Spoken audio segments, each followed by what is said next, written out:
Good afternoon, good afternoon, good afternoon. My name is Melanie Campbell, President and CEO of the National Coalition on Black Civic Participation and convener of the Black Women's Roundtable. And welcome to our monthly Black Women Leaders Power Table. And boy, do we have a powerhouse of sisters lined up for you today. Our focus for this month's Power Table is voting rights and economic justice. And yesterday's election, boy, was that something.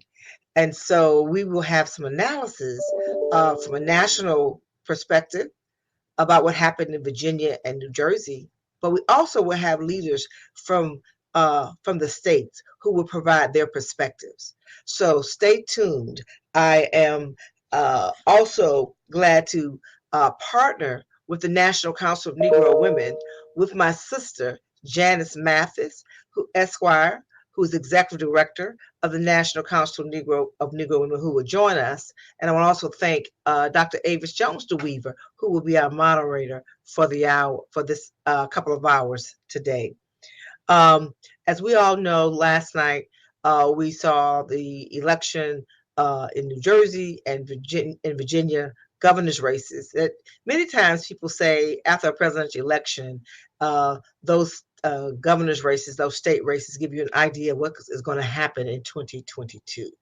So we'll give you a little perspective about that. But also, as we continue to fight for our voting rights and also economic justice, here in Washington, D.C., we've been going with the Black Women's Roundtable, NCNW, and many other organizations fighting to get the John Lewis Voting Rights Restoration Act passed and the Freedom to Vote Act passed and the Build Back Better and infrastructure bills passed.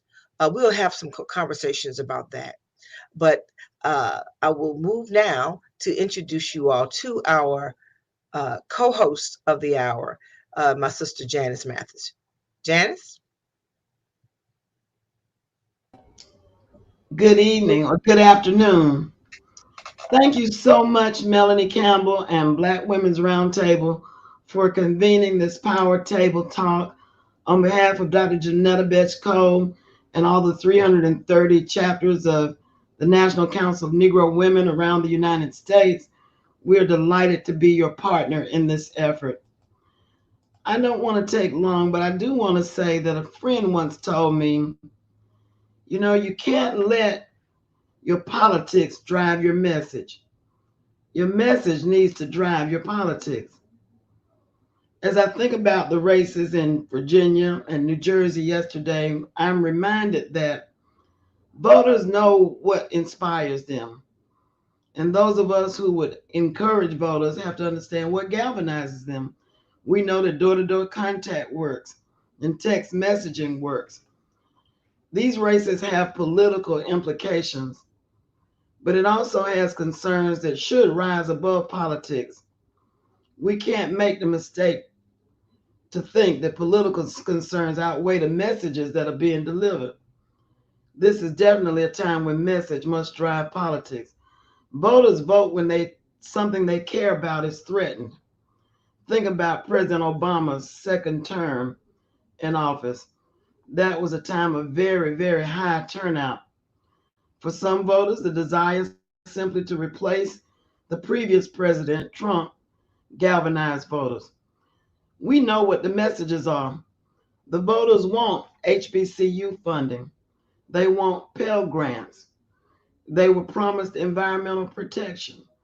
They want assistance with child care. They want paid family leave. The voters know that they want and they need criminal justice reform. They need comprehensive protection of voting rights. And when they don't get those messages, then we should not be surprised that voters are less than enthusiastic. So today I know we're gonna have experts help us walk through all of this. But again, I want to say to the Black Women's Roundtable and specifically to Melanie Campbell, thank you for convening this Power Table Talk. National Council of Negro Women, ncnw.org, is proud to be part of the effort. Thank you, my sister Janice. And I know that you all have a busy week ahead with the National Council of Negro Women with your assembly. So we're looking forward to joining you. Now we will turn it over to my sister leader, our moderator for the hour and a half or so. My sister, Dr. Avis Jones DeWeaver, President and CEO of Insight Unlimited LLC, and board member for the National Council of the National Coalition on Black Civic Participation. And Avis, so we're looking so forward to having you moderate this conversation. That's very, very important. There's a lot at stake, and we may end up having a couple of surprise guests, Avis, on today. So we'll put it in the chat to let you know if we end up with a couple more surprise guests. Thank you. Avis, I turn it over to you. Well, thank you, Melanie. How you doing, girl? I'm good, girl. We survived last night. Yes, we did. Yes, we did. Yes, we did. We survived to fight another day. I'm not a panelist, so I'm going to hold my thoughts for my closing at the end. I hear you. Well, wonderful to see you and wonderful to have the honor. Some folks tried to tell you, girl. Well, some people have to learn the hard way. That's all I have to say. Okay. About that. So I'll turn it over to you. And we may have a couple of extra guests that show up, and we'll let you know. Sounds good. I will keep my eye on the chat. All righty. Hello there, ladies. I am so excited to moderate this power talk around how Black women feel and what Black women want around voting rights and economic justice. This is such a powerful and dynamic conversation that we have scheduled for you today, because we have powerful and dynamic sisters that you will be hearing from all afternoon long to really share with you their perspectives on what happened yesterday and what they foresee in terms of the future. Okay. And so I am not going to spend my time jabbing about it. I'm going to start bringing in our first of many incredible speakers so that we can get their expert opinions on this issue. And the first person I would like to bring up is Representative Crockett. Representative Crockett is going to talk with us about what happened in Texas. So Jasmine Crockett, hello there. How are you? I'm well. How about yourself? I am doing great. It's wonderful to see you, sis. Yes, good to see you too. It's amazing that we did survive. I don't know if I would have been able to live through those types of results in Texas yesterday. But, you know, I thank God it was in Virginia, and hopefully Virginia will get his life back in order and we can move on. But, you know, a lot of people have been watching Texas. Obviously, we had terrible voter suppression laws that were being pushed that ultimately did pass in the state of Texas. Those laws have not taken effect just yet. They are scheduled to take effect on December 2nd. That's number one. Number two, you know, we're still hoping that the feds get their lives together, you know, or I shouldn't even say the feds. I should say the U.S. Senate, or I should say two specific senators.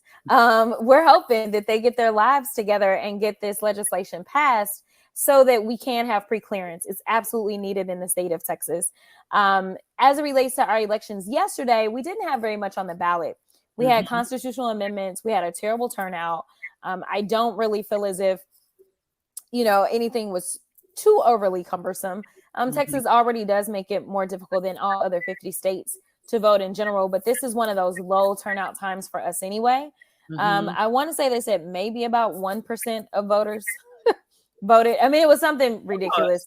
So, you know, we had a few special elections in different places. We lost a House seat that had been held by a Democrat in a special election. We did lose that. It was a razor thin margin. So things aren't looking the best overall, but some of our smaller races, some of our school board races and city council races, we saw a number of progressives that were able to be elected. So I think we had more progressives get elected in the state of Texas than Virginia. So I don't really know what that means. Not either. That's a very interesting outcome. Now, let me ask you, because as you mentioned, really Texas has been getting a lot of attention around the laws that have been passed, even though they haven't gone into effect yet. But sort of looking ahead, what do you see as the future as these laws do begin to take hold? Do you see them as something that will literally have a huge cooling off effect on the Black voting power and brown voting power in the state of Texas? Oh, absolutely. I mean, that was the entire point, right? Because one thing we didn't hear about yesterday, as Republicans took Virginia as one in the state house in Texas, was voter fraud. All of a sudden, ain't nobody talking about that, right? Like, our laws are still the same, okay? At least in the state of Texas, and we didn't hear about voter integrity. And we know that Virginia expanded access. They expanded access, and they won. So where's the voter fraud? Why aren't we having these conversations now, right? It's all this dog whistle. They are specifically targeting certain people. We know that they're looking at those that are of a lower socioeconomic situation. We know that they're looking at those that are disabled. We know that they are looking at those that are Black and brown. And I do feel as if it's going to be problematic. Number one, because they increase the penalties for so many things. And it's like, no one knows what's in the law, but ignorance of the law is never an excuse, right? And so they want to make it confusing. They wanted to go through these various iterations so that people are like, I don't even know what the law is, but I'm not going to take a chance on going to jail. Just trying to exercise what supposedly is constitutionally protected, right? And so we know that that's going to happen. We know that they've tried to continually make examples of this is what the face of voter fraud looks like. Seemingly, it's always a Black person, right? Not true, okay? Like, prosecutors have prosecutorial discretion, and they've decided to go after one of our most famous faces is Crystal Mason, a woman that attempted to vote, that did not actually cast a vote. She cast a provisional ballot that was not counted.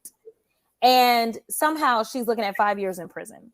And she's been fighting that ever since it was handed down. And so they want to basically put her in the town square, say, look what happens to y'all when y'all decide that y'all want to participate.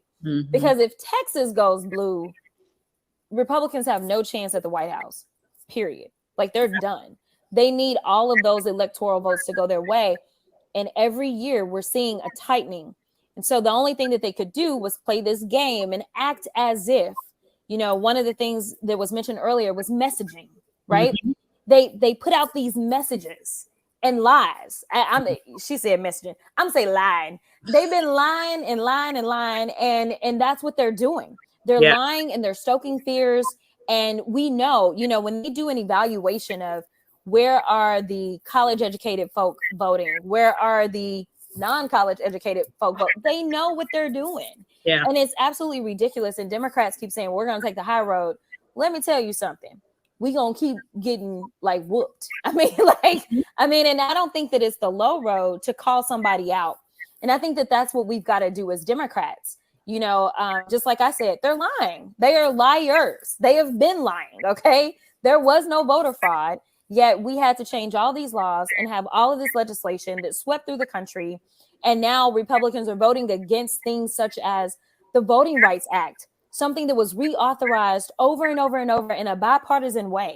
The first time that we got this act was in 1965. But all of a sudden in 2021, it's controversial to allow us to vote, right? Like, it's mind-boggling. And no one is just calling a spade and saying, listen, these people are lying. They are stoking fear. They are upset about how colorful we are getting in this country. We saw that Anglos, for the first time ever, that they decreased as far as population when we looked at the census. And honestly, anyone that knows anything about the census, we know that there's always a significant undercount when it comes to African Americans as well as brown folk. So if they decreased under those circumstances, then goodness, we know that they really, really, really decreased. And so it's just a lot of lies, stoking of fears, lots of white supremacy issues popping off as well. And we've got to start just calling them out on it. And we've got to start fighting. We can't continue to sit on our hands and say, well, we're going to play nice as they're demolishing us. Yeah, I completely agree. Now, and I'm looking at specifically Texas again. Not only did you have these sort of draconian voting suppression laws pushed forward, you had these crazy redistricting measures pushed forward as well, where, as you mentioned, all of the population growth that happened in Texas, according to the last census, happened as a result of people of color. And I'm thinking that all of that is related, right? That's related to what's going on with voting rights, voting suppression laws. That's related to what's going on with redistricting. Could you just sort of break down to us what you see as the impact of the redistricting laws and how that will impact Black voting power in Texas? Oh, absolutely. So I kept telling people it was a 1-2 punch.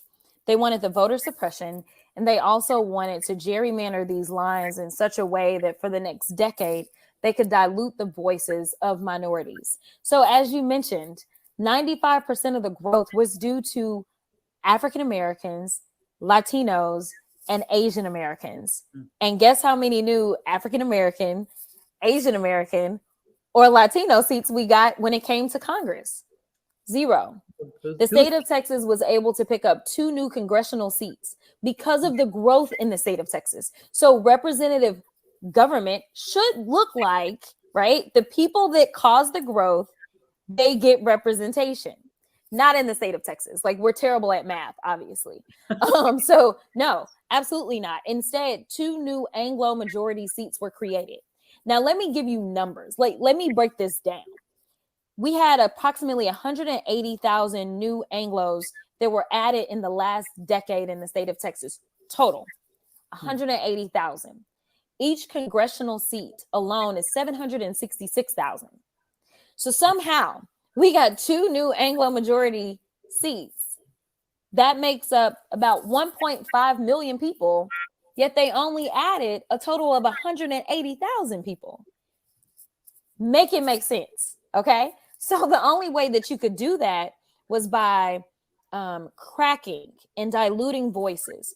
We saw them do it in Tarrant County, which is where the Cowboys play.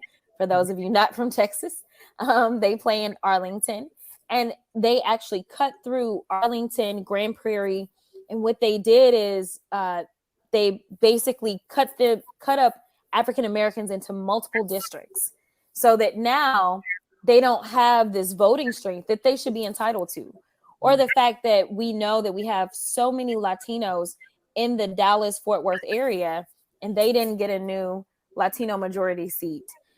So that's what Republicans have done with their power. They don't play fair. They lie, they steal, they cheat. And it's not about these culture wars, right?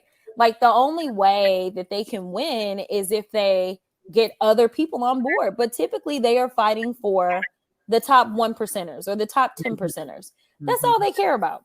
When you look at the Texas House, we have so many people that are linked to the oil industry. We're talking about their pockets, okay?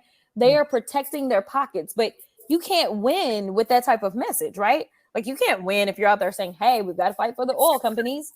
Instead, what they've got to do is figure out something to get other people motivated, people that don't know what they're talking about. So let's talk about critical race theory. It sounds like a bad thing. Let's stoke fear there, right? And it's not about that. They could care less. It's about making sure that they keep their money coming. It's about putting profits over people. That is why we saw in the state of Texas that we lost so many people in the winter storm, and they refused to go in and regulate these oil and gas companies because profits matter more than people. And so, to really quickly wrap up here, I think about the bravery of you and your colleagues risking arrest, having all those threats being hurled at you when you left Texas to come here and try to talk some sense into the Democrats in the Senate. And here we are months later, and still nothing has happened. What do you think we can all do? We can all do in order to inject a sense of urgency around protecting our voting rights at a national level? I think we're in a terrible situation. I think so many of us have been asleep at the wheel. I feel like we are so reactionary. It's like, oh, wait a minute, something went wrong. But we've got these 2 senators that nobody's been paying attention to, and they've got 6-year terms. They're not up for another 6 years. So we're stuck with these 2 senators. And so what I would encourage any and everyone to do is, number one, I know some of us are just getting into that mode where we're like, hey, we're going to go vote. And that's great, right? Voting is great. And I don't want to discourage that. But it's time to do more. we got to dig in. It's not good enough that you just go vote. You got to go take somebody to vote. You got to make sure that if there's a candidate that you believe in, that you actually go and volunteer for them, that you actually spread their message on social media, that you actually donate to their campaigns. Right now, we're really stuck at an impasse as far as I'm concerned. I mean, I don't really see the change coming that we need out of Cinema and Mansion. I really don't see it happening. It is very sad. And the only thing that we can do is do better next time. But we got to stop falling asleep at the wheel. We only wake up when everything is on fire instead of staying on top of it. Organizations and conversations like this, these y'all have been around, right? Like the reality is that people have to be tapped in all the time and stay on top of it. And every election should be an urgent matter. It should be a sense of urgency that we all feel when it comes down to, let me make sure that I get this person that even when I'm asleep, they're not going to be doing crazy stuff behind my back, but instead they're still going to be looking out for me. I hear you. Well, we want to thank you so much, Representative Crockett, for joining us today, lending your insights, and we're so proud of you. We're going to all continue the fight. All right, my dear. Thank you. Thank you so much. Such a powerful conversation. And let me just remind everybody, obviously, this is a nonpartisan discussion here. Voting rights is nonpartisan. Everybody deserves to have the right to vote. And that's what we're talking about fighting for. With that said, we're super excited to bring up next Dr. Elsie Scott, who's going to go over some exit polls for us to tell us exactly what happened last night and why. Okay. Elsie, are you here, my dear? Hello. Hello. How are you? It's good to see you. Good to see you too, my dear. It's so great to see you. You too. Sorry we are coming together on a day when we have a lot of bad news, but that's life, right? That's life. We live to fight. We live to continue the fight. So let us know what happened last night in Texas. I'm sorry, not Texas, Virginia and New Jersey. Can you peel back the layers for us with a look at some of those exit polls? Yeah, we are trying. You know, it's a lot of data still coming in, and New Jersey was sort of off the radar screen for a lot of people, and so it's not as much data out there, and it just shocked a lot of people in terms of what happened in New Jersey. But we have a lot more information on what happened in Virginia on yesterday, because there were some hints that things were happening in Virginia that people had begun to tune into right before the election. But you know, when we talk about polling, and Melanie and I were talking about how we're going to have to start a polling service ourselves, because that way we know that we'll be getting more accurate data. We'll be talking to the right people. So, but the data that we do have looked at some of the issues related to why people voted, who voted, how did this compare to the 2020 election. So in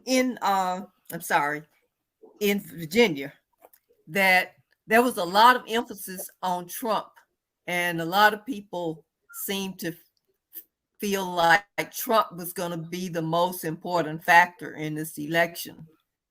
But that was not necessarily so when you look at the exit polls.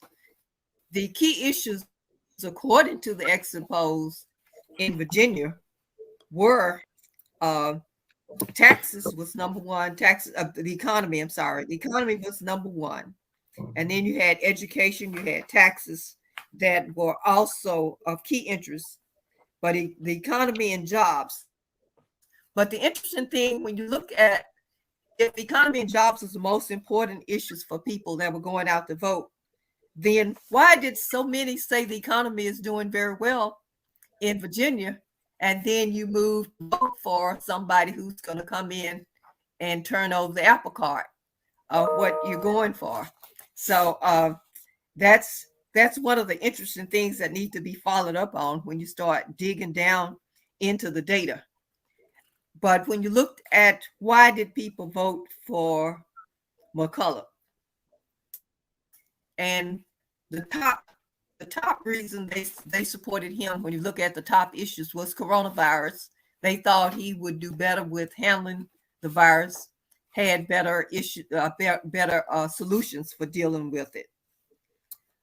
When you looked at who voted for the issues that drove people to his opponent or Youngkin, then you see education became a big issue in the last few days, because Youngkin was able to tie that in both to McCulloch's conversation about parents and parents having say-so in the school system.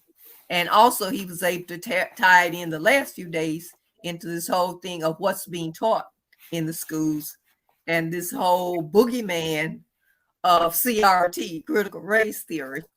I saw an interesting film the other day where they were interviewing a man in Virginia, and he was saying critical race theory was one of the big reasons why he was coming out to vote, because he was opposed to it. And the reporter said, well, what is critical race theory? And he said, I don't really know, but I'm against it. So this is something we have to be concerned about when we have people going to the polls and voting who have not been educated about what the issues are and what the issues mean.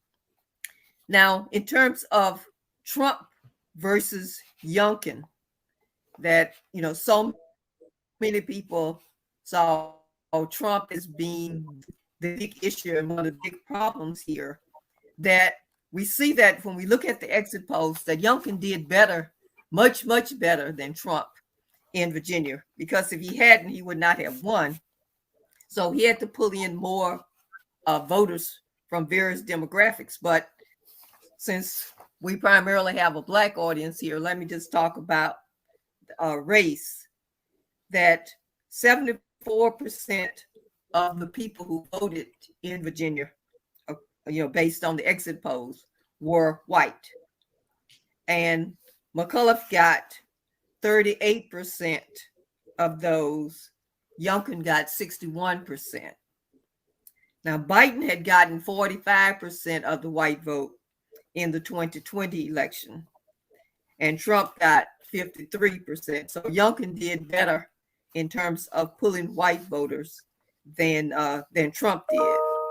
16% of the people who voted, according to the exit polls in Virginia, were Black. And Black men would be interested to know, as well as Black women too, I think, that Black men voted, according to these exit polls, at a slightly higher percentage than Black women. That 87% of the Black men who voted for McCulloch, and Black men, according to the exit polls, voted for Youngkin. And so that was a slight difference from what we had before. But Black women, I think it was like 86% voted for McCulloch as opposed to Youngkin. So when you look at Latino votes, that McCulloch did better with Latino voters than Biden did in the general election. And he did better with, he did better. Of course, he did better than Trump did with the Hispanic voters. So we look at sex. White men made up 36% of the voters. White women made up 38%. Black men 7%. Black women 9%. But when you look at how they voted, again, you have white women voting for the Republican candidate. So 57% of the white women voted for Youngkin, 43% for McCulloch. In terms of white men, again, Youngkin drew 66%, which was more than what Trump pulled in the 2020 election. Black women, only 14% voted for Youngkin, 86% voted for McCulloch. Black men, 87% voted for McCulloch. And when you look at this, compare it to Biden, how Biden did in the 2020, 86% of Black men voted for Biden. So McCulloch pulled a few more, a smaller percentage. A slightly larger percentage of Black men than Biden had done. And for Black women, Biden pulled 92% of Black women, and McCulloch only pulled 86%. So over half of the white college grads voted for McCulloch. So that was sort of expected. So what does all this owe in terms of Jersey? Well, let me just say one more thing about Virginia, about the education. In terms of, there was a question about how much say should parents have in what their children's schools teaches. And the people who voted for Youngkin, 76% felt like parents should have a whole lot of say into what their children's schools are teaching. Because what Youngkin was able to capture on was he saw all of these school board meetings being taken over by parents who were mad about schools being closed, who were mad about masks, etc. And so he was able to play to that and get those people who were already fired up about an issue. Then he was able to get them fired up enough to come out to vote. There was not as much passion on the Democratic side in Virginia as there was on the Republican side. I don't know how much more time I have, Avis. Okay, should I keep going?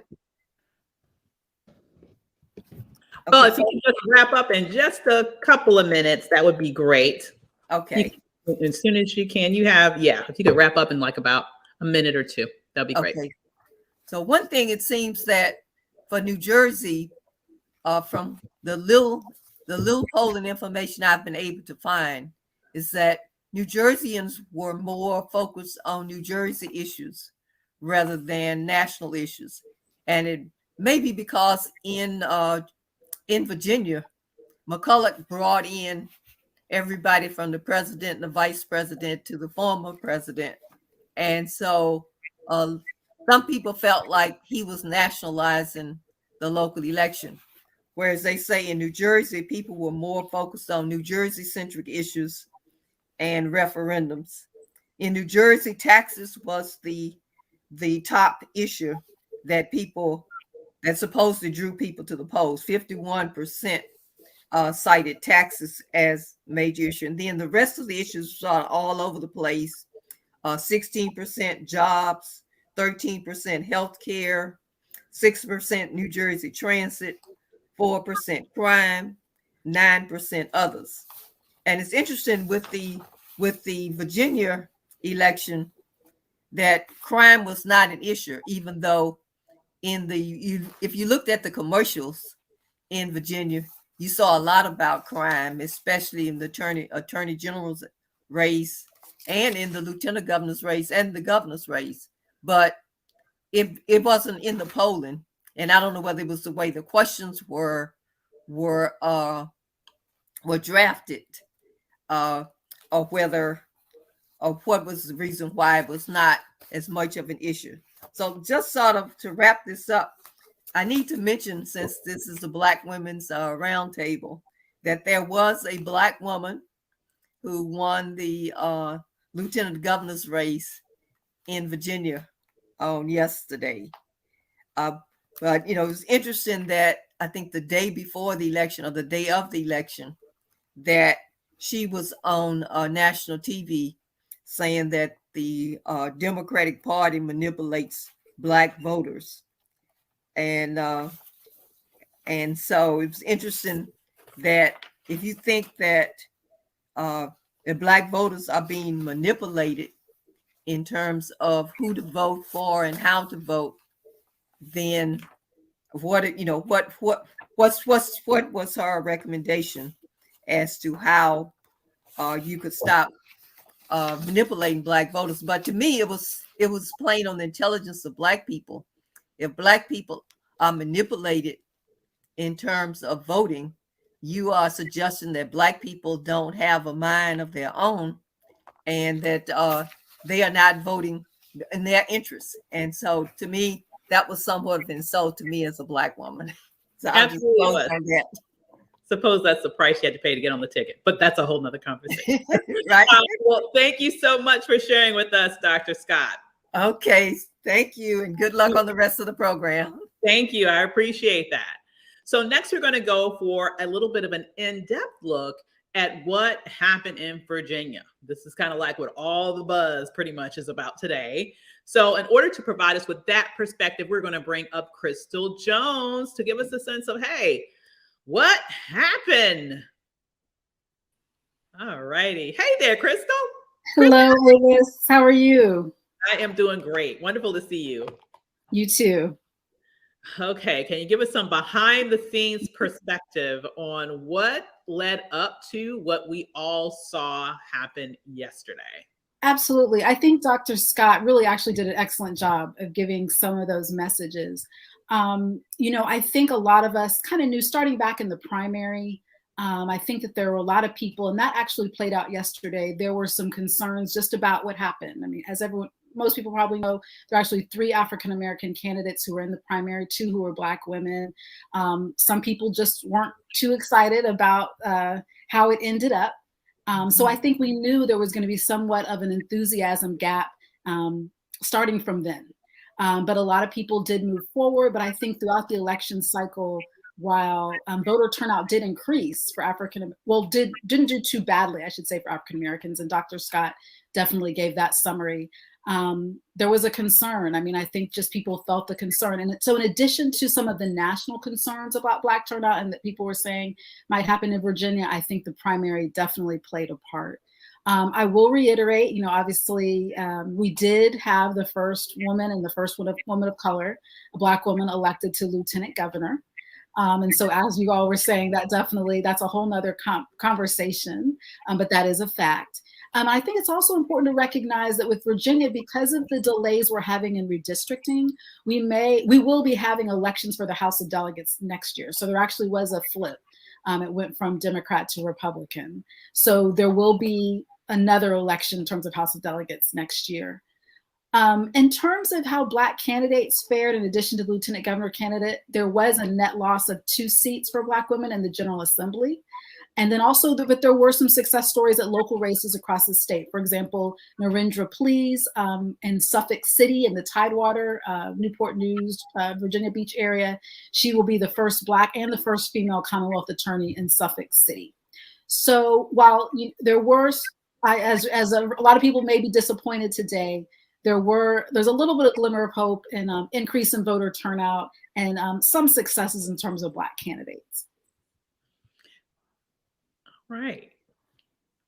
That is good to know. That is good to know that at least there are some things that we can be happy about. But generally speaking, I heard you say that we didn't have too much of did I hear you say that there wasn't too much of a Black voter turnout fall off for this particular? We were almost proportional. So like Dr. Scott said, it was about 16% turnout. We're 20% of the population. Not horrible. But I think it was obvious the enthusiasm simply wasn't there. I will say, and I believe, I'm not sure if the representative said this as well, one thing I think should be a reminder to us is that this is a 365-day-a-year program. It cannot just be election season. And we demand that of our candidates, but we have to also remember as advocates the same thing. So we have to pressure them to 365 days a year. I also want us to continue to think long term. While we may be upset with the results today, think about the successes, just like the representative mentioned in terms of the voting rights expansions in Virginia. That's huge. Let's continue to think down the road about what we need to achieve and just look at this as one step along the journey. Absolutely. It's a marathon, not a sprint. Exactly. Well, thanks for joining us today, Krista. Thank you. Wonderful having you. So now we have some other voices from various different states to give us some perspective on what happened there. So joining us from Alabama is Commissioner Sheila Tyson, who's also convener of Alabama's Black Women's Roundtable. Letitia Daniels Jackson, the convener of the Southern Alabama's Black Women's Roundtable. From Georgia, we have Helen Butler and Ariel Singleton, and we'll have others on as we go through. So, hello there! Oh my goodness, the hair girl! Yes! Oh my goodness, I love it. We have to give a little minute for hair adoration. Okay. You look amazing. Great to see you, Commissioner. So do you. So what in the world is going on in Alabama? Let us know. Get us up to speed. What's not going on in Alabama? We have just passed HB 314, which is, it doesn't take effect until February 2025. But in order for that to happen, what they're doing is, in order to check and make sure that you stay in the location that you are registered in, they are going into your personal post office to check your address, to make sure that you are registered in the location that you are putting on your registration form. And if you're not, they will purge you off the list. They are also checking Facebook.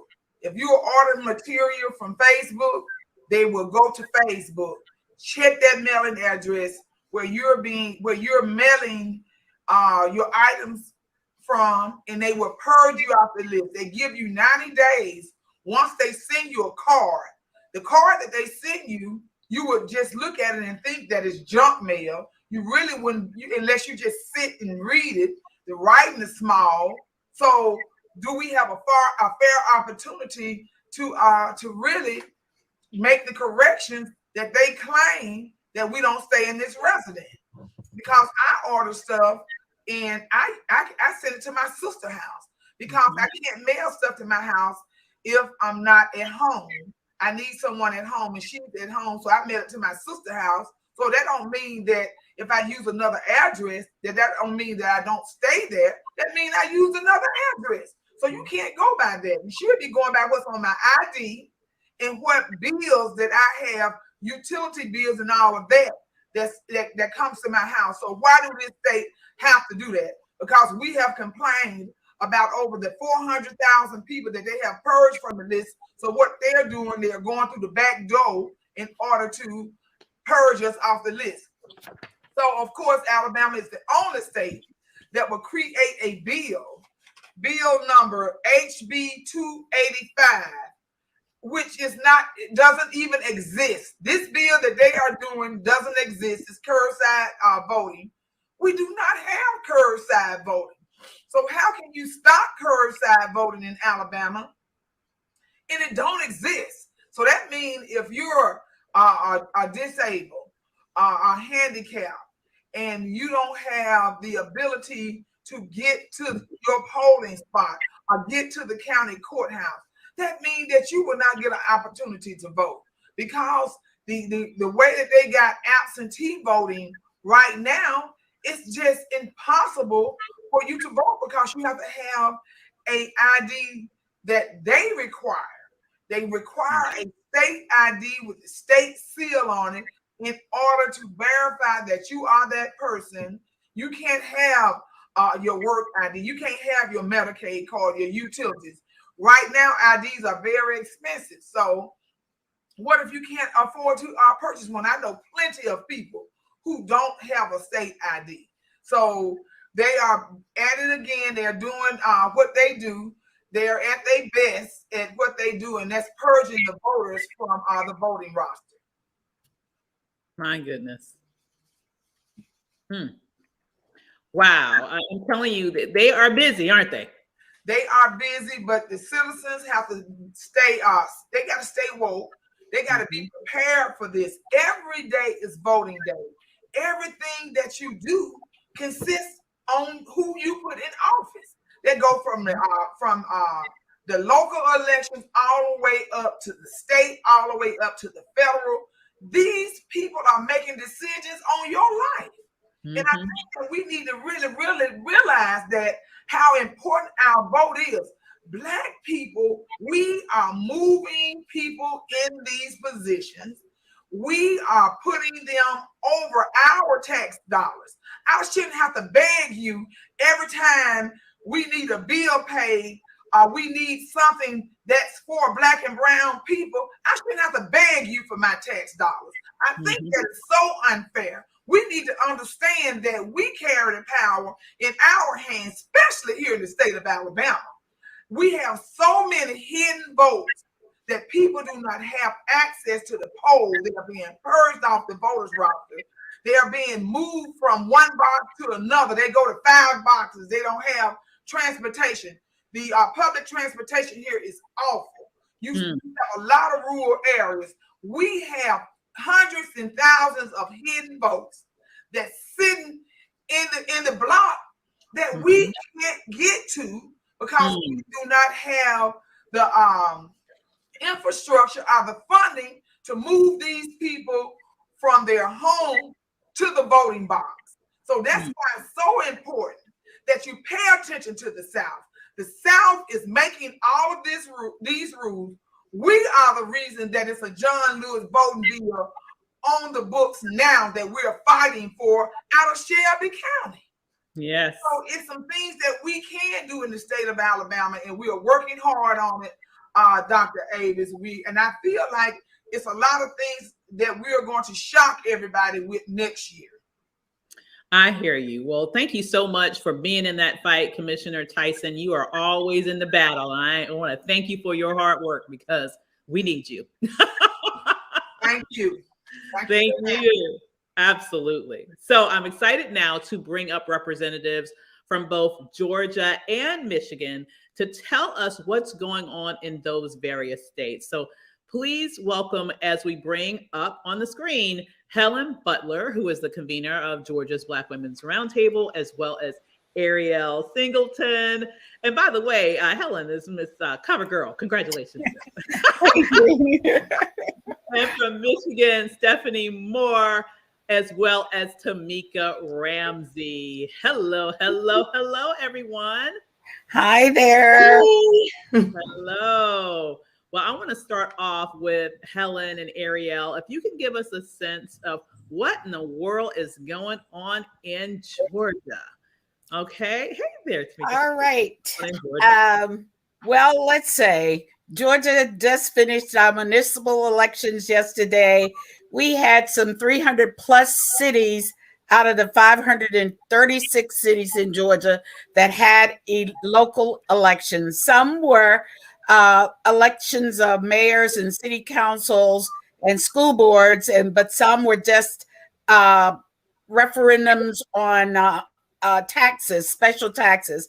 We had a special House district race, House District 165 in Savannah, replacing a representative, Mickey Stevens, who passed. And that was won by a Black woman, I must say. The former mayor of Savannah, Edna Jackson, became our representative for the House District 165. Turnout, we don't have the actual breakdown in terms of ethnic demographics or racial demographics, but we did have turnout between 10% and 21%, depending on the city and what issue was on the ballot. What we had were a lot of Black females that were elected. We had a mayor of Clarkston. We had a mayor in Stone Mountain. And of course, we have the big runoff in the city of Atlanta with Felicia Moore being the top vote-getting candidate there for the city of Atlanta mayor. We have two women, Black female city council districts, Joyce Shepard and Cleta Winslow, that will be surprisingly in a runoff. And there are other areas like that we will have runoffs beginning November the 30th. Unfortunately, it's just 4 weeks away. That's going to create problems for us. We won't have a Saturday voting that we normally will have. And of course, we saw some of the problems yesterday with the voting part was people in Henry County where the polling locations were open till 11:30 p.m. last night because of poor functioning machines, non-functioning machines, as well as a newly elected official who really didn't know how to run elections. Having people vote at two polling locations in the same county. One county election, you had to vote at one location, and for the city election, you had to vote at another location. We saw absentee balloting drop off because of SB 202. Drop boxes were not available on election day. So people had to really go inside in spite of the pandemic still being there to really cast their vote. So those were some of the kinds of things that we had. Also, if you were out of your precinct and you got there before 5 p.m., you were not allowed to cast your ballot, a provisional ballot, as you normally would have been. You'd have to go to another location. So these were some of the kinds of barriers that people face, but at least they showed up. We are hoping that people will continue to show up. And we had our election protection teams across the state monitoring and assisting voters. And of course, we'll be doing the same thing in the runoff. So we don't want people to get discouraged. Ariel will talk about the young people, I guess, in terms of how they turned out. And of course, Black women always lead in terms of demographics for turnout. Yes. So just like Ms. Helen was saying, one thing I do want to point out is that we have to recognize that this year or this election was the first time that Georgia voters were having, or the first time since Senate Bill 202 was passed, that we had to vote under those ramifications. And so with that being passed, there was a lot of changes that happened.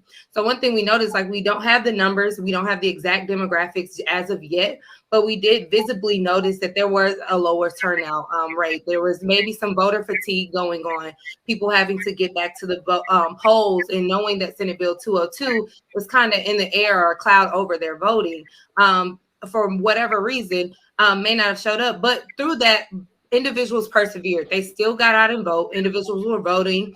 There was shorter lines than usual. We had some minor setbacks last night with machines and knowing what was going on.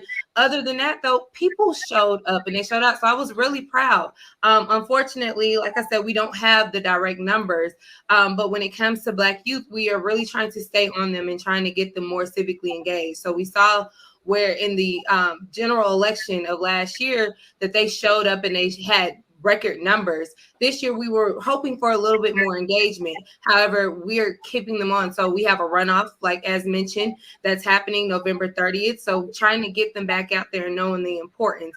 And thank God that it is a Black woman that's in that race and you have a Black male that's in that race. So hopefully that gives somebody some hope for knowing what's going on and what they can see. We've had over 15, I think it was around 1,500 municipal elections in the state of Georgia. So there's things like this going on in other cities and counties in Georgia. So we're very hopeful of young engagement and youth engagement. That sounds really great. Let me ask you one question, if you can just answer really quickly, because I'm curious, given that this is the first election that you have experienced in Georgia since you have had this new, what I would call, voter suppression law go into effect there. What do you think is the impact there? I heard Helen talk about some of the challenges that people were facing. Do you think that will have, as we move forward, a suppressive effect in future elections? I do. I believe that it is what it is. It's a voter suppression bill, as you said, or a voter suppression law that is in place. And unfortunately, when it not only suppresses individuals from what they can do, having those issues and those challenges that Ms. Helen did mention, they also get their emotions get suppressed, their ideas get suppressed, their general how they think about voting is suppressed. So it discourages people from doing so. So whether or not somebody may feel discouraged mentally because they know that, hey, I need this certain license, or I can't wait in a long line, or this election is going to be taken over by the state. They still have this mental idea that voting just doesn't work because they noticed that they did it. But then there's a voter suppression law that's in place that's keeping them or trying to keep them from voting. So unfortunately, they succumb to those ideas of what is in place. So suppression, it's crazy that we're having to deal with that. But one thing I know, especially with Miss Helen and some of the other partners that we work with, that we're organizers on the ground and we're ready to help individuals combat that feeling and to also give them some voter pride. I love it. I love it. So now to find out what happened in Michigan, we have with us Tamika Ramsey and Stephanie Williams. Tamika, would you get us kicked off, girl? Yes, I will. And thank you. And it's nice seeing you, all of you, even if it's virtually. So in Michigan, we had a lot of municipal races across the state. In 2018, we passed Prop 3, which helped us with our voting, which made it more secure. It was a random referendum, so it was a ballot initiative that people voted on, and it was overwhelmingly passed. And so our elections, then when COVID happened, we had no reason absentee already in place, right? So we had some of these things already going for us. And then after the 2020 election, Michigan was one of those states where they had a failed insurrection here as well, have put threats on our governor's life, and are now trying to pass another ballot initiative to go around the governor and go around people by saying we need to make the vote more secure. It is a lot of people here who feel like Donald Trump is still president. And so we are dealing with that. And in the city of Detroit, they tried to stop the recount. They tried to stop the counting of ballots because they did not want the outcome. And so we know that in areas, in cities where there is a very large Black population, they are trying to attack them. So some of the things that they're trying to change, and they keep getting vetoed by the governor. Thus, they're trying to have this ballot initiative to go around the governor. Is you have to put identifying information on the envelope of your ballot, like your social security number, the last 4 digits. Now we know that identity theft is very heavy in this digital world now. And so why would we give more information to people use to hurt us? Another thing is signatures matching. They want to make sure that your signature matches from when you did your application to that day. We know that really does hurt our elderly and our disabled who might not write the same, right? So they are doing these things to secure the vote because they did not like the results of the 2020 election. The Republican Party did a study on the election and found that there was no fraud. So why are you now trying to change laws to stop Black and brown people, elderly people, and disabled people from voting, right? This has a lot to do with the color of our skin and the values that we lead with, and not if the elections in Michigan are safe. They are safe. They are secure. Both parties have said so, and we want to continue to keep that moving forward. Thank you. Thank you so much, Tamika. Wow. They're busy. They continue to be busy in every state, right? Stephanie. Hi, Dr. Avis. So yes, I am touching bases with you from the west side of the state in Kalamazoo, Michigan. And we have the honor to really compliment and support the work of our sisters over on the east side of the state in Detroit. So everything that she said about the policy, the work that we're doing it in lock and step. I wanted to give you a little bit of idea of what we're doing, since all of us have been pretty much surviving to be able to thrive from COVID-19. We've been really taking care of all of our people that are boots on the ground, especially our sisters, those that are maternal or not, to be able to be advocates about the policies impacting our bodies, being able to stand up and say, no, we're going to protect ourselves and our children. We have the right to breathe, the right to reproductive justice. We did a lot to get ready for Get Out the Vote efforts. You know, we are nonpartisan. And in that preparation, Avis, we did a lot of healing work. We brought together all of our folks on the ground to do work with practitioners that can help us learn how to just process and heal so that we could be active like we were yesterday on the ground. Yesterday, we did parties at the polls. We inspired people to come on out, eat, drink, turn up with us, but go in that poll and vote. And then we were there to make sure we protected their right to vote. We had lawyers on site if anybody had any issues. We eliminated barriers. We're taking people to the polls all day on yesterday. Dr. Avis, we was even driving them to the little things where you can put it in the little drop box, basically. Even if it was around the corner, we didn't care. We provided food for everybody. And we talked to our voters. Why did you get out to vote? Did you have any barriers? What are the issues that you're more concerned about? What are you thinking about going into next year? And then we're also really developing our leaders to be in position, regardless if they want to run for office, if they want to serve on boards, committees, advisory boards, so that we can have strong voices, Black women leaders in the room where policy is being discussed, budgets are being dispersed, and absolutely when lines are being drawn, and when we need to make sure that our voting right is protected. So we're doing this work on the ground level. We're also doing it on the policy level, making sure our faces and our voices are heard in our state capital in Lansing. And most importantly, we're educating. Yes, COVID-19 is real. Get vaccinated and now get your booster. Yes, policies that are impacting us, especially our right to vote, we got to be there and we're going to push back. Matter of fact, we're knocking them down. We're not standing for it. And then we also are making sure that everything that's coming through, that we're having these kitchen table conversations, Black women power brunches, that we're talking about strategy, how to build power, where in these spaces we need to have whole healthy spaces for individuals. But most importantly, be ready, because the work continues and we're ready for it. Oh my goodness. I love it. You have been working, girl. I'm loving it. And I'm thinking about all that you're making it fun, you're making it substantive, and you are really making it as easy as possible for people to be able to exercise their right to vote. Just really quickly, when I voted yesterday in Virginia, it was a rainy, kind of cool, dreary day here. And I felt so bad because just one little sister out there trying to hand out ballots, getting rained on under a tarp. I felt so bad for her. I offered to go get her some coffee. But I'm thinking about, you made it a party, right? And I think all of those things are important in order to maximize voter turnout. So thank you. One last thing, Dr. Avis, is that we know that people are voting via absentee ballot at a high record number. So yes, we were there to help, to assist, to support, encourage people in Michigan to vote early, either be an absentee, go to your local city clerk's office. We were there when they were open on the weekend, on Saturday and Sunday, and where people had questions, we were helping them and encouraging them to use that opportunity to make sure that you exercise your right to vote.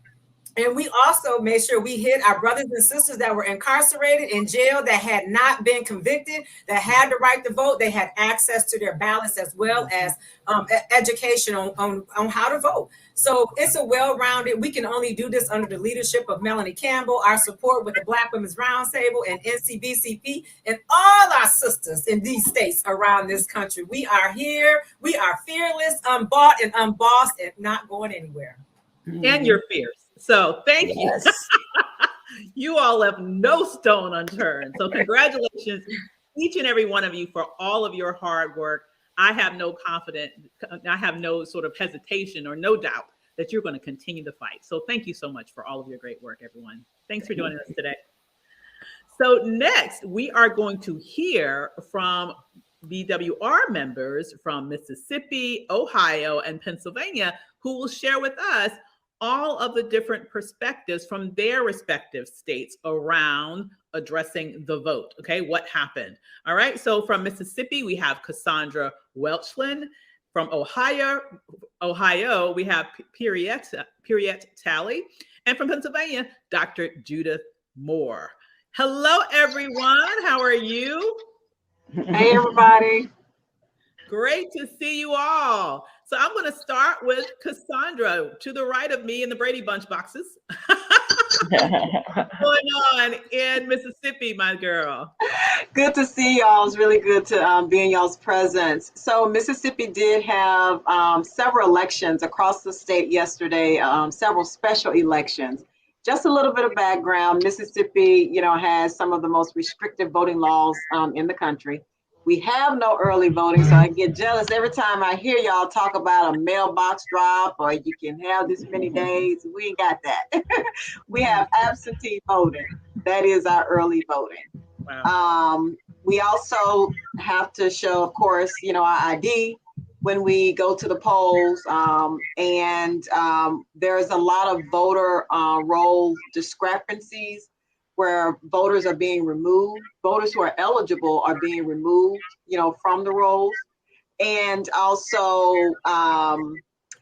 we have these disenfranchisement crimes, right? With 23 disenfranchisement crimes where folks can't vote because of these crimes. And then some of the other issues we experienced and really saw, yesterday, changes in polling locations with limited awareness or no awareness at all.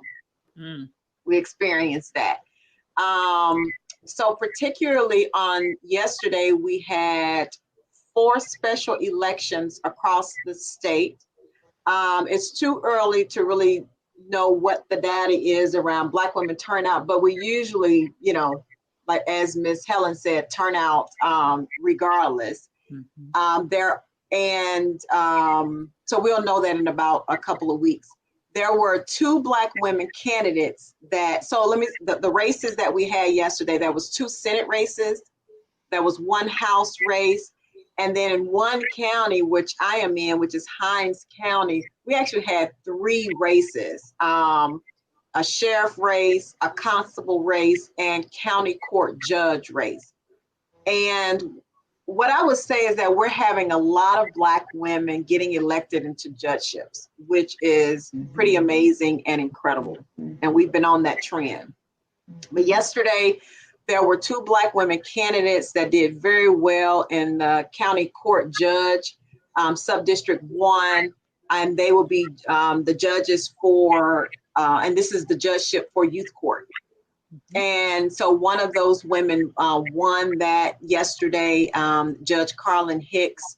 Both of them are amazing women. And then for the first time, we had a candidate running in a very crowded field of 10 men for county constable seat. And that was very interesting. She emerged leading with 30% of the vote, and she is headed to the runoff on the 23rd. So people didn't see her coming, but she came.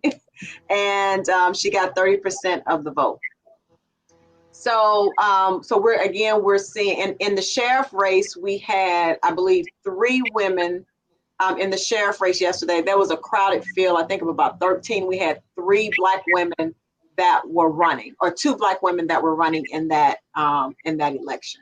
And one of them got 30% of the vote. Wow. Yeah, so that was pretty incredible. And just what we are seeing as a real issue is precincts are not properly staffed due to a lack of election staff. Precincts not opening on time, workers not showing up, and again, as I said before, temporary precincts or precincts are being changed without awareness. But we are seeing across the state that we have a lack of election staff, and so we'll be working to do that. Turnout was very low. Yesterday we had about a little over 32,000 that turned out of 166,000. That was just in Hinds County. So we're waiting for the other counties, but we know that it was low, and we're going to continue to, push for,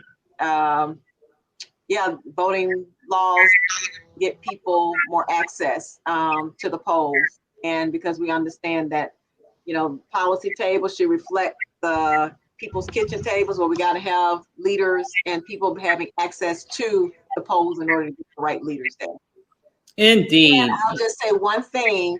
We will be in the news, and we have been. December 1, SCOTUS is hearing the case on the major abortion case before the Supreme Court. Is happening on December 1. and the court is going to weigh in on Mississippi abortion ban, which is intended to challenge Roe versus Wade. Mm-hmm. So All right. Well, thank you for letting us know what's going on in Mississippi and getting us up to speed, Cassandra. Now we're going to go over to Petey Tally.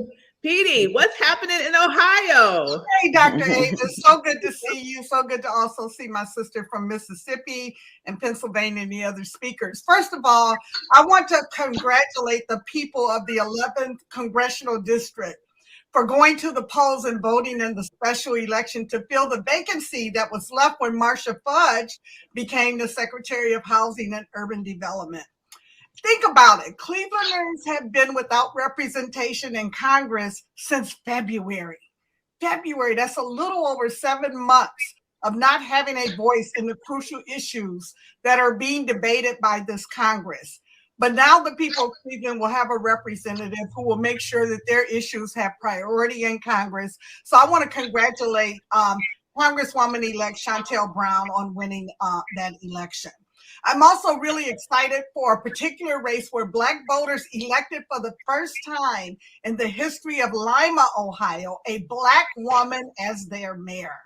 Sharita Smith was elected to lead the state's 6th largest Black populated city, so we congratulate her.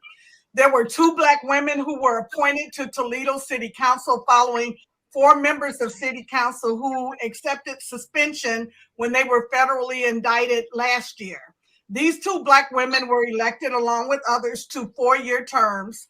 Sandra McPherson, who's a member of our coalition partner, the Coalition of Black Trade Unionists, and Tiffany Preston Whitman, who's a member of the Toledo Black Women's Roundtable, will be carrying forth issues to work with our youth and improve neighborhoods, as well as working to decrease gun violence. These Black women were among a number of other Black women across the state who were on ballots running and winning in city council, school board races all across the state.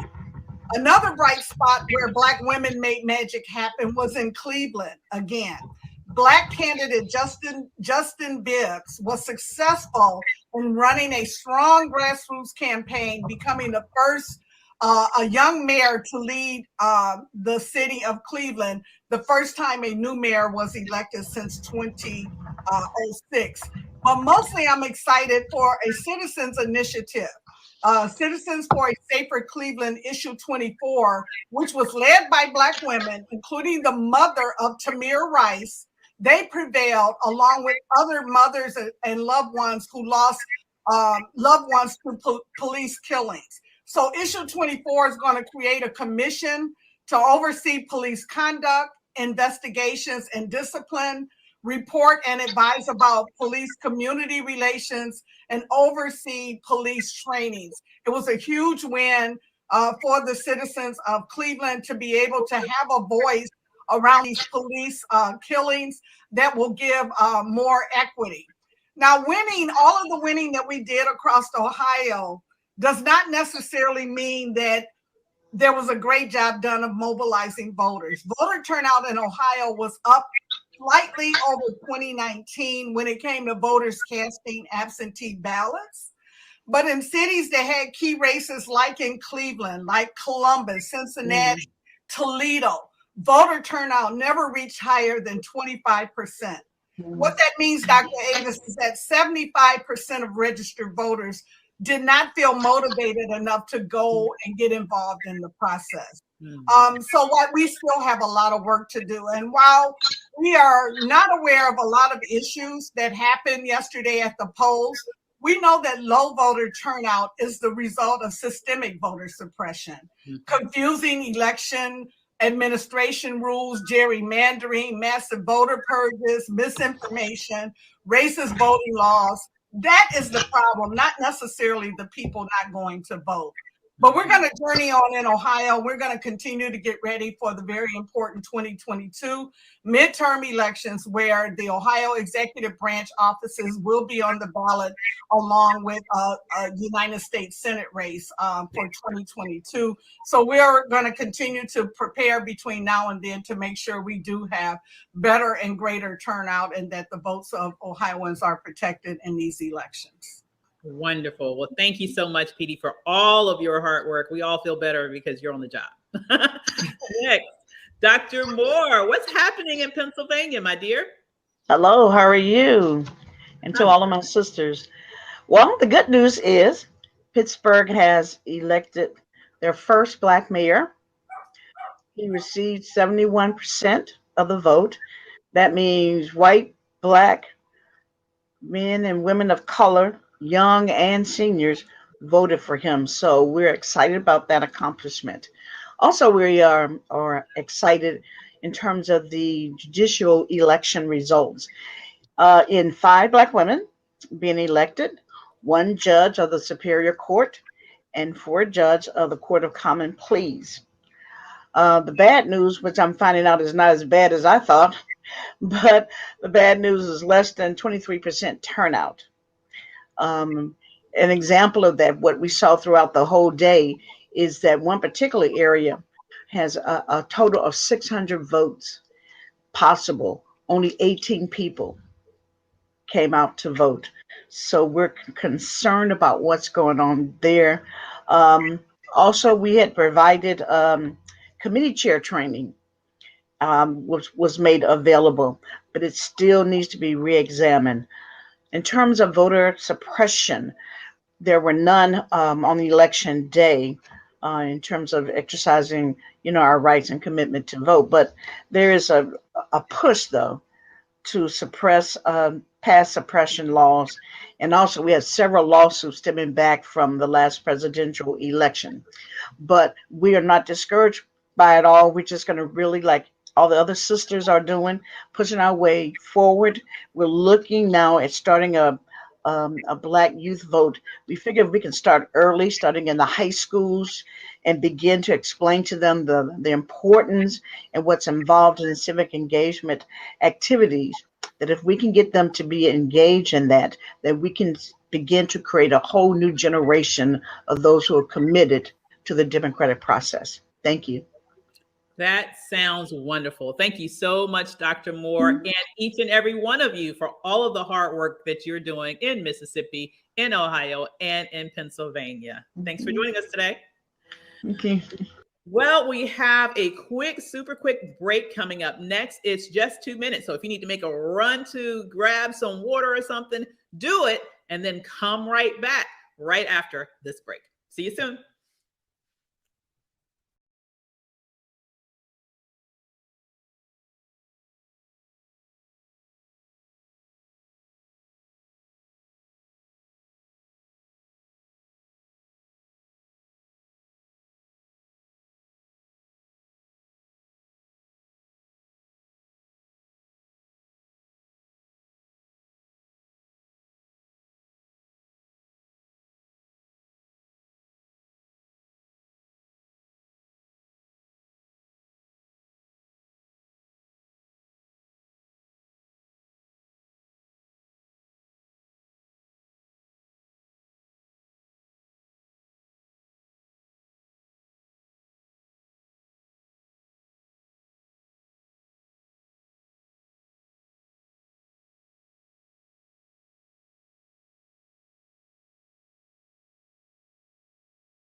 Well, hello there, and welcome back to the Black Women's Roundtable Power Table Talk.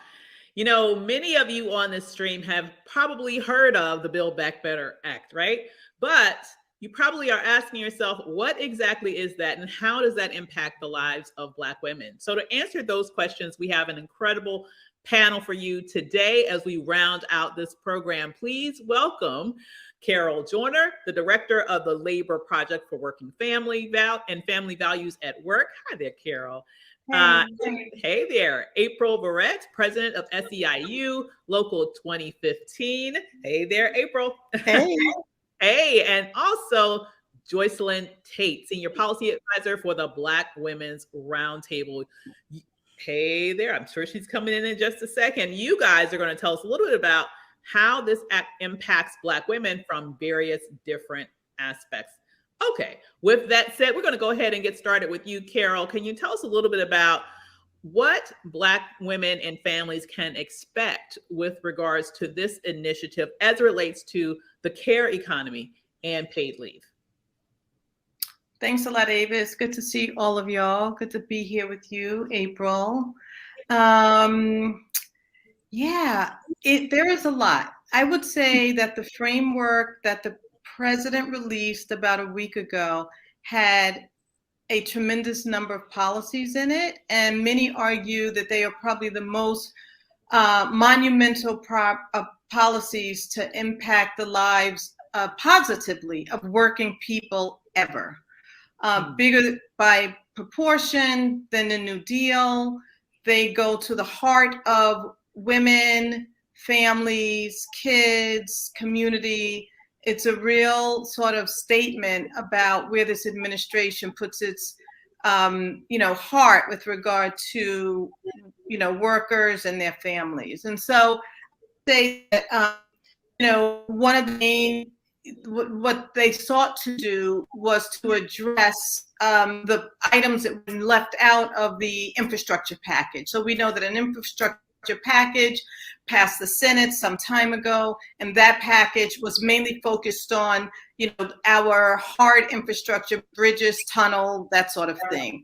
They pulled everything out of it that was critical to our families and our climate and our earth. So they pulled out a lot of all the climate change. They pulled out all of the care economy issues. So it's designed the Build Back Better package to address those social and environmental issues. And so what's in it, I'm going to go through very briefly. I'm sure April and Joycelyn will delve a little bit more deeply, but we know that there is so what was requested was to make permanent the child tax credits, which we know, are becoming a policy that can reduce poverty amongst children, cut that in half.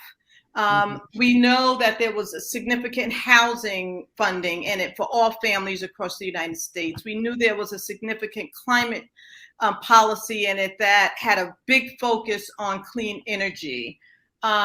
We also have child care services as well, both the hardscape, meaning the buildings and the structures, but as well as the services, which would have meant an increase in wages for child care workers. I'm sure that April will go into the supports for home care and community services that was also included. We fought really hard for paid family and medical leave as to be included as well. And the House Ways and Means Committee more than 3 months ago created a framework for what that paid leave would look like. 12 weeks of paid family and medical leave for every family. That it would have a progressive wage replacement, so you would get 85% of your wages reimbursed. It would include a broad definition of family so that we don't leave out anyone based upon who they're married to or living with. And it would also create a legacy state situation where the 10 states, including DC, that already have paid family and medical leave could actually run the federal and their state program. That means that in those states, at least, there would be the federal baseline program of 12 weeks, which I just described, and then whatever they have on top of that. And some states have as many as 16 or more weeks. And so we were elated with that proposal until the two senators got involved in the negotiations and said that well, we don't want, well, it was back and forth about whether they wanted paid leave, whether they liked paid leave. As it turns out, there's some blame to be taken by the White House and Manchin and other folks about whether paid leave should be part of this package. We were also all stymied by the fact that Manchin got involved, and so did Sinema from Arizona, and said we want to shrink this $3.5 trillion package down to maybe 1.75 or 1.5. So there's been lots of negotiations, and I'm sure you all have followed most of that on the news. Where we are today, after weeks and weeks of organizing, crazy amount of time on social media, some demonstrations, some arrests. I mean, just lots of activism around paid leave. We learned today that from Speaker Pelosi, the paid leave will be put back into the framework. It was taken out last week upon introduction. So it could be put back into the framework. We believe that the House is prepared today to take the entire Build Back Better into the Rules Committee, including paid leave. Once the Rules Committee votes on it, it means that they will have a CBO, know how to cost it out, and then it can go to the floor and then to the Senate. I cannot tell you what will happen in the Senate with any of this because we have no idea from day to day where Manchin lives on these issues. I'll leave it there. So isn't that interesting? One man could be standing in between millions of women having paid leave after they have a child. Interesting. After they have a child or to survive through the pandemic, because we know that many people got sick, spread the virus, were unable to recover. Many died because they lacked paid leave. And let me just thank everybody on this call for all the work that you've been doing. Joycelyn for managing all of the civil disobedience and all the actions that we've taken around paid leave and voting rights. For everybody on this call who came to town last week to lift up their voices about Build Back Better and all these other economic issues. Thank you. All righty, got you. So I am understanding, should we have a couple of special guests here? Let's really quickly, I want to at least, I know that they are short on time, but I know April's been waiting. So I would love for April to tell us a little bit about what's going on with healthcare. And then we have some special guests that we'll be bringing in just a few minutes. Sure. Thank you so much for having me, Dr. Avis. And thank you to Melanie Campbell and everyone at the Black Women's Roundtable. It's really a pleasure to be with you all. Carol did an amazing job giving an overview of what's included in Build Back Better. There's just two other pieces that I want to double click on, if I may. Obviously, the first is home care. And the investment in home and community-based services that was included in the president's framework that was announced last week. We have been fighting for decades to make sure that the work that is primarily done by women of color in this country to take care of our seniors, to take care of people with disabilities, the programs that are state-based but funded through Medicaid, that allow for people to live in their homes with dignity when they would otherwise need to choose to spend down all of their little assets, right? And go into nursing homes because they just can't live independently without some help. And let us be clear, this is work that Black women have always done in this country, that we were left out of the New Deal simply because white Southerners did not want to give Black women their just due. And so we were left out of the New Deal. We were left out of the National Labor Relations Act. But now we are starting to gain traction to make what was once the work that enslaved women did, that Black domestic workers did all over this country. We are going to make these good, family-sustaining union jobs that will be the cornerstone of a new middle class led by women of color. And so the investment of $150 billion is the largest investment in these programs and in this workforce that this country has in 40 years. And as I said to a reporter last week, I can be tremendously excited about the investments in home and community-based services and childcare and other things, and I can be royally pissed off that paid leave was left out. And so we're super excited about home care. The only thing in either Build Back Better or the physical infrastructure that is targeting Black women and the work that Black women do. Really, really exciting.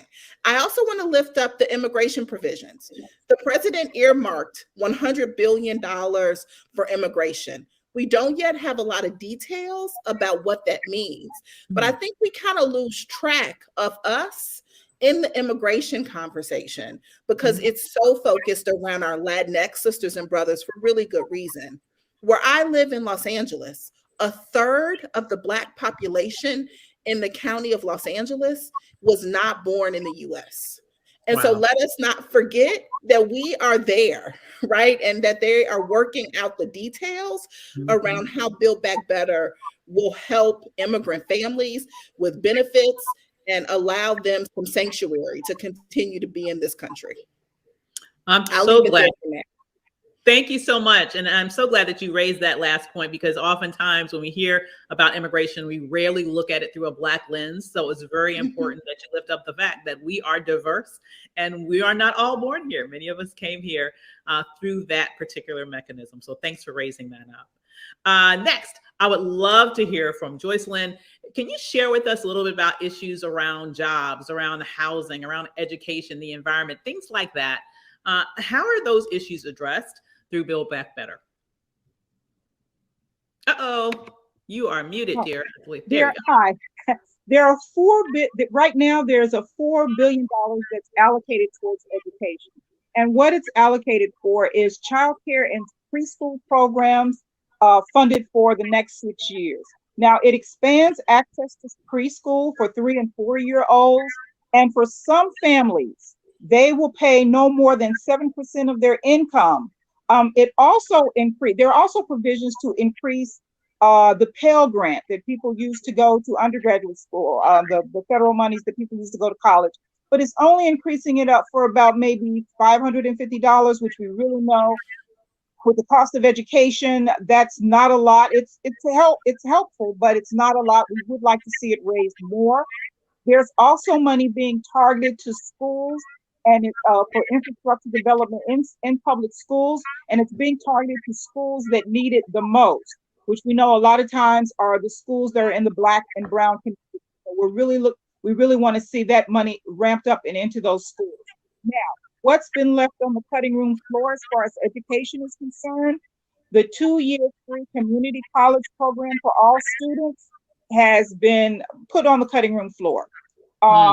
Now, there are about maybe 20 states that have their own free community college programs, but we really would like to see it on the federal level so that, Black women, a lot of Black women are trying to go to school and work, and some of them are heads of households. So to be able to have that 2 years of free community college before they move on to an undergrad, a bachelor's degree would be very helpful. Also, when we look at the housing provisions in the bill, there's $150 million to build or improve more than 1 million new affordable housing units. And there's also assistance to help with rental and down payment assistance and monies to maintain public housing. Now, while this is great, building 1 million houses helps, but it still falls short of the over 3 billion houses, new homes that are really needed to address the current housing needs in this country. Now, when we look at some of the environmental provisions in the bill, there are tax credits for families, tax credits of up to $12,500 for families who will buy an electric car. So that's something that would help with the environment. Also, there's tax incentives to instill solar panels on your homes. Now, there was an objection by the senator that we've all been talking about to a clean electricity performance program that was in the original bill, which would pay utility companies and that decide to provide renewable energy supplies up to 4% per year and charge companies that did not a fine. Now, why is this important in the Black community? in a lot of our Black communities, we have a lot of our environmental issues are compounded. Sometimes there are toxic waste dumps in our communities. Sometimes, a lot of times, we live in urban communities where there's a high level of pollution in general, just from cars. We live in communities, sometimes in housing with lead pipes. So all of these things are compounded. So being able to have that provide electric companies with that incentive to help clean the environment and clean our air will be one less thing that's heaped upon us as far as environmental, when it comes to environmental justice. So now when you look at the jobs, when we look at the Infrastructure Investment and Jobs Act, it's focused on upgrading the country's physical infrastructure, the roads, the bridges, lead water pipes in our communities, replacing those, and building out high-speed internet. Now, why is this so important to the Black community? Because this creates jobs, skilled jobs that make, and we want those jobs to be equitably distributed for Black women, because this creates jobs that help people move into the middle class, helps Black people move into the middle class, and also helps Black women business owners. We want them to be the contractors and provide the goods and services for all of this build out in infrastructure. And if we need certifications, we want programs to help us get those certifications so that we can get the jobs, we can get the contracting opportunities that we need. Because to build out this infrastructure, if this bill is passed, we're going to need a workforce that has workforce that is skilled and trained to provide these services. And of course, Avis, you know my passion is broadband. Mm-hmm. So building out the broadband infrastructure is so important. We've seen how critical that is just with this pandemic, because we need broadband for education. We need it for entrepreneurship, employment. So I'm really excited about hoping that this bill passes and that the broadband infrastructure is built out. So those are just a few top line things really quickly of what's in the infrastructure bill and the Build Back Better bill, and things that we want to see included, some that have ended up on the cutting room floor as of now, but we still want to see them included. Absolutely. And I don't know if you were trying to jump in there, April. If you had something else to say, feel free. No? Well, that's okay. I do have a question for all of you then, because you've raised a number of very important points here around the Build Back Better bill and all the things that are in there, all the things that were in there that were taken out, all the things that might be put back in. You know, what can we do as regular old citizens to make sure that this particular bill looks like what we know it needs to look like in order to address the needs of Black women? I'd love to hear a little bit from all of you on around that perspective. I'll start with you, Carol. Yeah, thanks so much. Yeah, I think there's a lot still left to do. One of the biggest statements around paid leave that we've been chanting for the last couple of weeks is it's not over. And it's not going to be over until the ink is dry on a law on the president's desk. And so we're going to keep fighting until that point. So what folks have been doing is, and what you should be doing is about the same. Keep it up. Keep calling your members of Congress. Keep letting them know how important paid leave is, how many people you lost during the pandemic, how many people were lost in your state or who passed away because they had to go to work, the impact that this pandemic has had on the millions of women who are now not connected to the workforce and can't be because perhaps they took time off to deal with a chronic condition and were already fired, or because of childcare, or because of some other reason. So I do think that we need to keep shaking the tree because we're getting results. You know, as yesterday we had a speak out. For 4 hours in the pouring rain, people read paid leave stories. 8 or 9 members of Congress came out to read the stories from their district. And so I think letting members of Congress understand the impact that this is having, going on social media, telling your story. Everyone has a paid leave story. Either you've had a child, or you've been hospitalized, you need to take time to recover, or you're like me and had to, assist my parent through Alzheimer's and cancer treatment. We all have that story to tell. Go on social media, tell the story, tag your member of Congress. This is the moment for us to really ask them to go big. We learned yesterday in Virginia the price that we're paying for not going big and really being able to tell the story that this administration can do big things and can support working people above billionaires. So I think that's what I would suggest. I love that, Carol. And when I hear what you have to say, it makes me think of one of my very favorite quotes from Frederick Douglass: "Power concedes nothing without demand. It never has, it never will." And that's true not only when we have quote unquote adversaries in office, it's also true when we have quote unquote friends in office. We should never give up that particular push for power. What are your thoughts around that, April? Sure. I'll join Carol in asking everyone to pick up the phone, call your member of Congress, call your 2 senators, whether you think they support these 2 bills or not. If they are a champion, thank them, right? If they are on the fence, push them to the side to vote yay, right? The power of story and your direct activism is so critically important.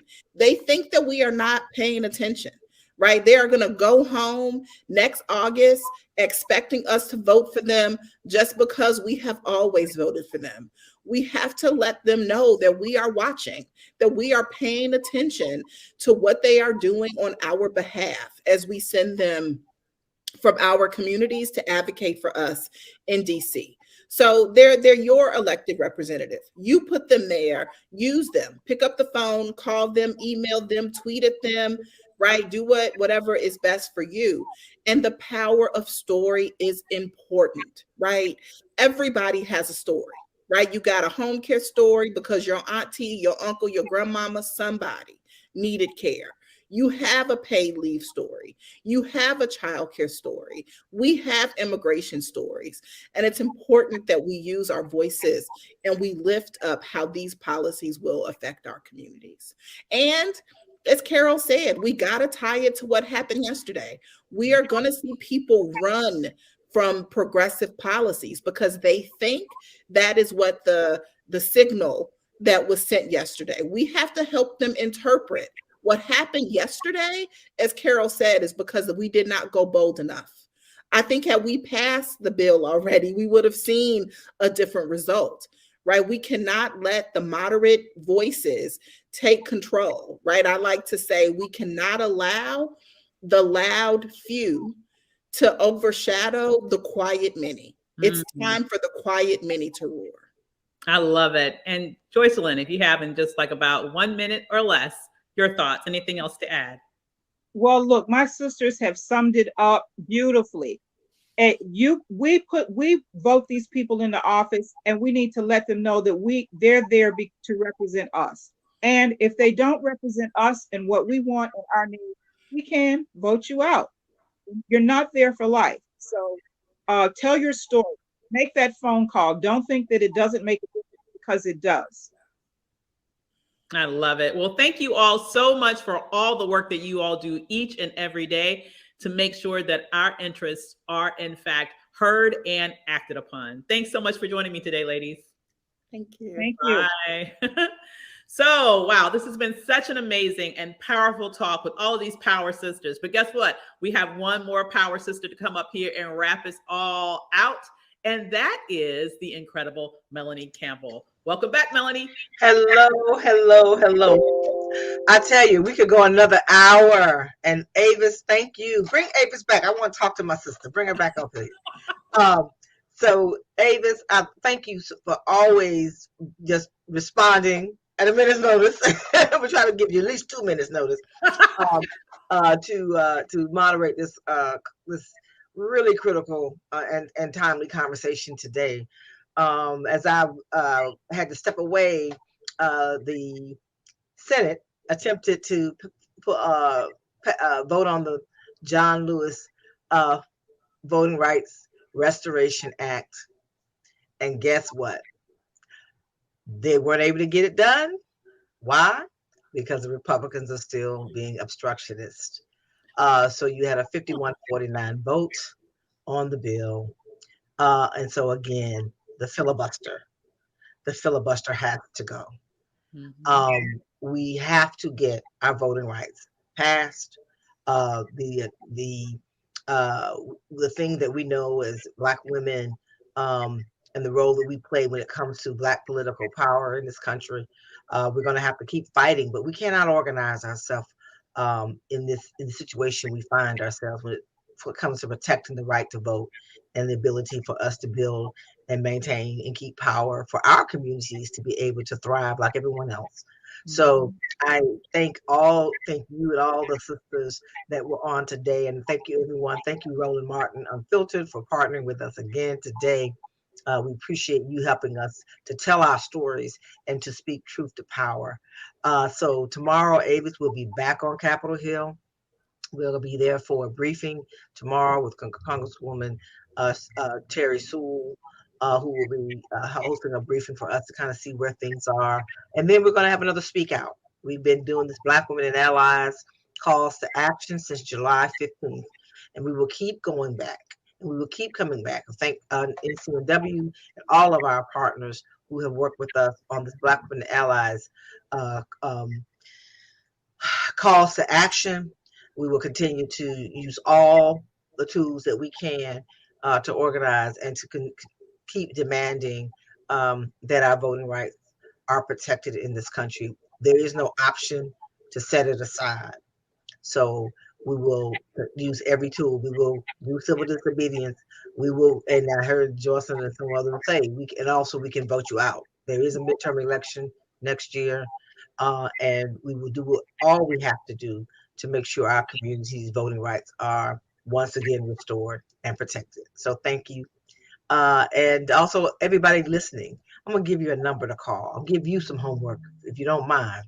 So get on that phone, call your U.S. senators, whether they're Democrat, Republican, or Independent, at 202-224-3121, 202-224-3121, and tell them to pass the John Lewis, because it's going to come back up again. Tell them, first of all, they need to get rid of the filibuster, remove the filibuster, change the filibuster, whatever they need to do, carve it out so that we can make sure that these bills that need to be passed are passed, and tell them to do something about that filibuster, but also to vote for the John Lewis Voting Rights Restoration Act, the Freedom to Vote Act.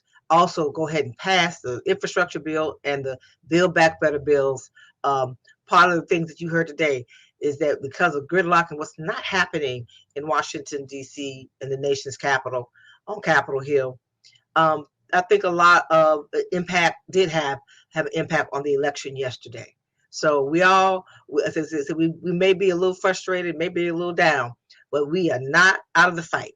So we're going to keep on fighting and keep joining us, and go to blackwomentakaction.org to get involved in what we're doing to fight for our right to vote, and also to achieve justice in this country for our people, and save this democracy from peril.